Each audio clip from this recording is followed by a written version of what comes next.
Hey Internet, we are back for part 5 of Fifth Engineering Race into Space.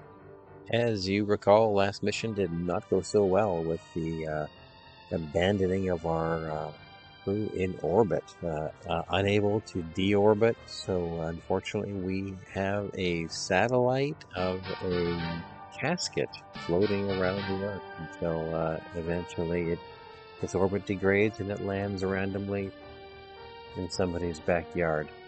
Won't that be exciting for somebody? But until then, let's go on and see what we have in store for us here. We are picking up in fall of 1962. We're going to have to, of course, face some music from the loss of crew last mission.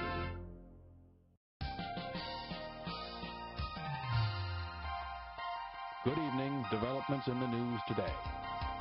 Department of Defense officials argued before a congressional hearing that the United States should begin an anti-satellite weapons program. The suggestion was not well received. And that's the news. I'm Carter Walkwright. A little early to start that Star Wars program there. What else do we have here? Walker died last season while on a mission. Yeah, that is unfortunate. And we do need to assemble our hardware.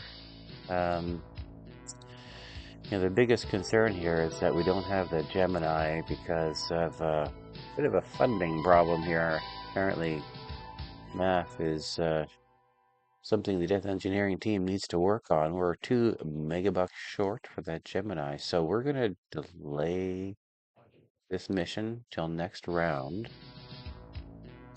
We do have the equipment to do our lunar flyby. 89% in the Ranger Titan, 87%. And we assign the schedule here.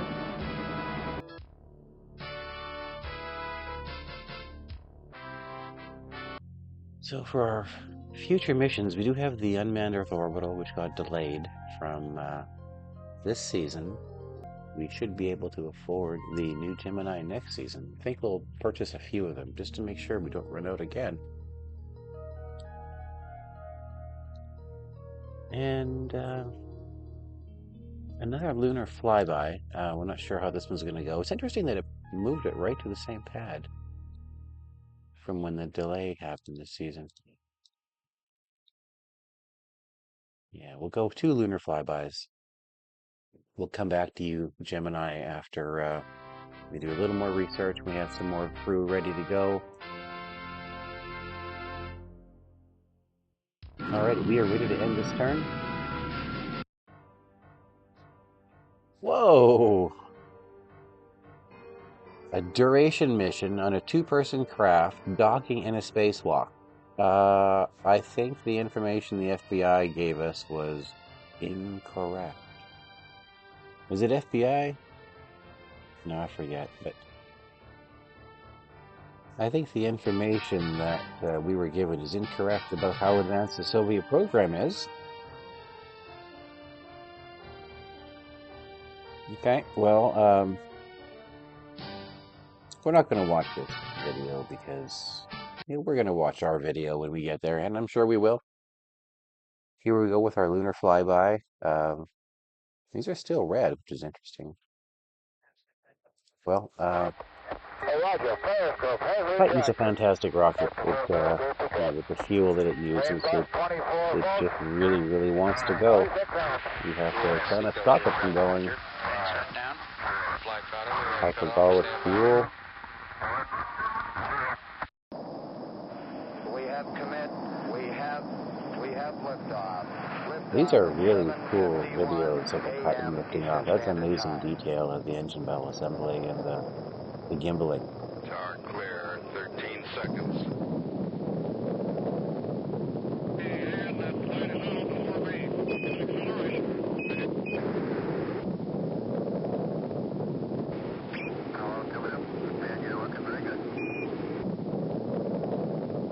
Well, we're hoping to achieve some lunar prestige points here, as although the Russians are ahead of us in crewed missions, they have not achieved any kind of a lunar mission. God, looks good.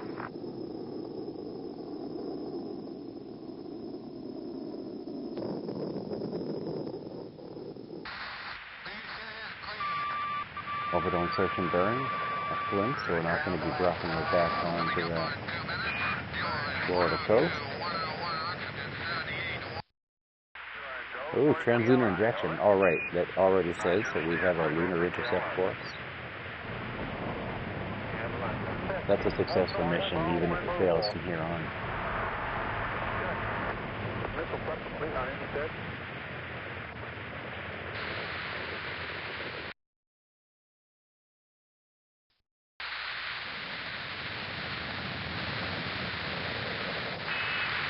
We did forget about the mid-course correction burn, but it came off okay, so we're still on course. All right, this is fantastic. 5 prestige, lunar flyby, Ranger 1. First Ranger is a success. That is pretty outstanding. Oh, you've got to be kidding. What is this? Lunar probe landing achievement by the Soviets. Developments in the news All today. right. A former German rocket scientist has escaped from the Iron Curtain. Research and development will improve with the aid of this scientist. And that's the news. I'm Carter Walkwright. Research and development will improve with the aid of this scientist. That's going to help. Crossfield injured, Young injured. But they're still in the program, though, so I guess that's all right. I'm not sure if that means they're going to be delayed coming out of the medical center here.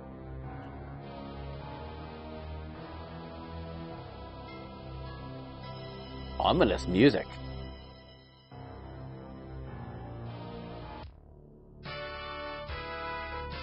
All right, well, I think we're still in basic training here with the rest of the mission, with the rest of the crew.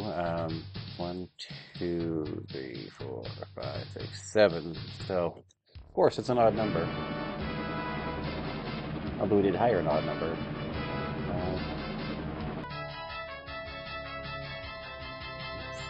So here's the duration capable of Gemini, 14 days. Level E, and the Russians achieved a level B, which I think is like 2 days, 2 to 3 days. And we'll see. Okay, 118. That is actually higher than we expected.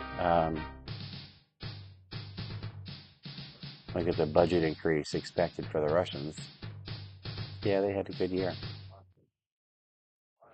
Oh, we're still on track here, even though they appear to be slightly ahead of us in the budgeting. Let's see if we can spend some of this money wisely.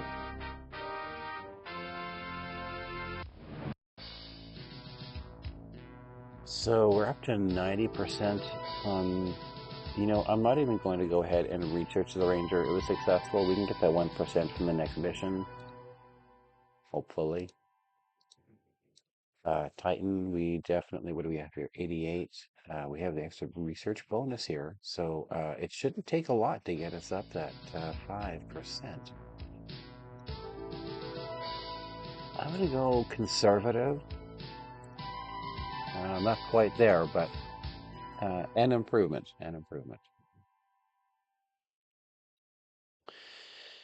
Mercury, obviously, we're not going to be touching. Gemini, we don't want to I don't want to mess around here. We want to get this up as high as possible, and we got it 23% higher than we needed to with that amount. But we are at the maximum R&D for Gemini, as we are also at the highest R&D for EVA suits. Let's make sure we have the docking program purchased. I don't recall if we did or not. No. Okay, well, let's get that out of the way now. The R&D facility here, you'll notice that, there we are, R&D facility here. You'll notice that you can research just about everything except the docking port. The docking ports cannot be researched. They can only be developed through flight, which means that the Russians achieved a pretty massive advantage by doing a docking success. I think success increases it by 10. Every attempt by 5. I'm not sure. We'll get there. 86 megabucks left. We still need to put some more research into the strap-on boosters. We get them up to 71%. Let's purchase some equipment here. We'll go 2 Geminis.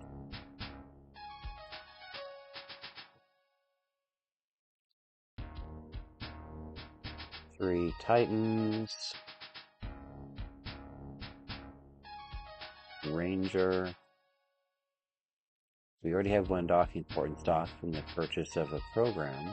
We'll get this up to 2. We still have 1 booster on hand here, but I think we're going to be using it. We decided we're going to fly a boosted Atlas with this. So we have a rocket. We're going to have to purchase another Gemini. Or 2. So here's something I need to check here. Okay, here we are. Lunar flyby. Can this be done with a boosted Titan? Technically, it can. However, the Titan, because the Titan is further along the program, by itself has a much higher success rate. By adding the boosters, it drops the percentage significantly because the boosters have quite a bit lower safety factor. So we're going to use this combination here. And for the unmanned Earth orbital, we are going to use the boosted Atlas just because I want to get one of the booster flying and testing. And the other lunar flyby here.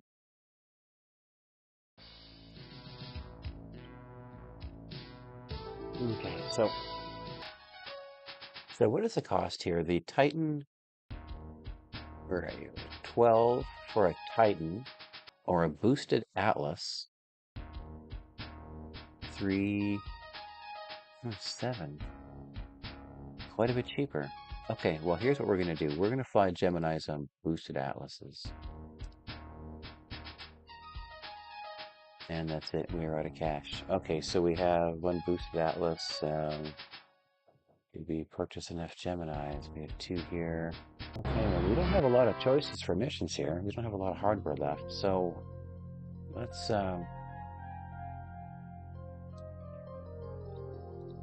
go strict with the lunar flyby. I do believe our astronauts are out here too. Oh, they're not yet. They're still in basic training 3.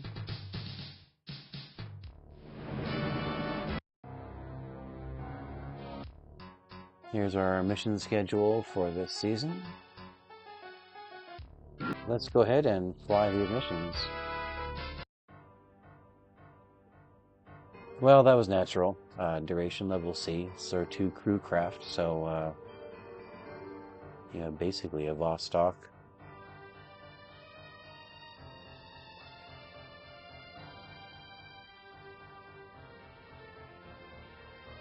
Okay, duration level C. They still haven't achieved any kind of a lunar program yet. We have 1 successful flyby of the moon. And here comes another one, I hope. Okay, stand by for final status check. We'll go countdown, we'll go jump ahead. Launch successfully. Orbital insertion burn. We're on our way to the moon. TLI success.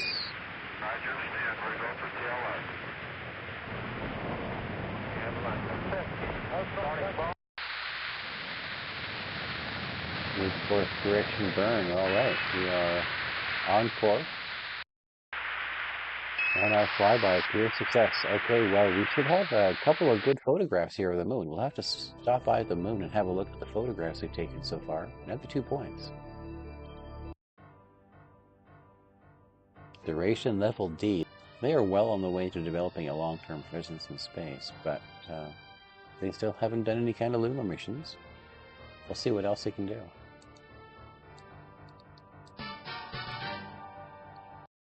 All right, we are flying a Gemini here on an unmanned Earth orbital on the boosted Atlas. Should be interesting to see what they use for footage here. Rain bus 24 volts, 26 amps. Yeah, Seco here, Roger. Shut down. Flight cutter, we cut off, stand by. Having at 14 PSI. Oxygen is go.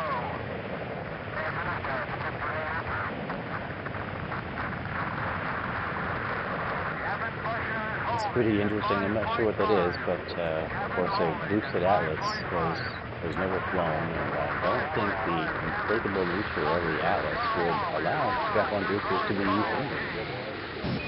However, racing to space lets us do it. Mission failure, Gemini. 86 versus 83. So, yeah, we need to get that percentage up to 86% here. That's basically what this number here is telling us. All right, well, we did fly it. No prestige lost, at least. We have another lunar flyby here. We see that this Ranger safety factor is doing excellent.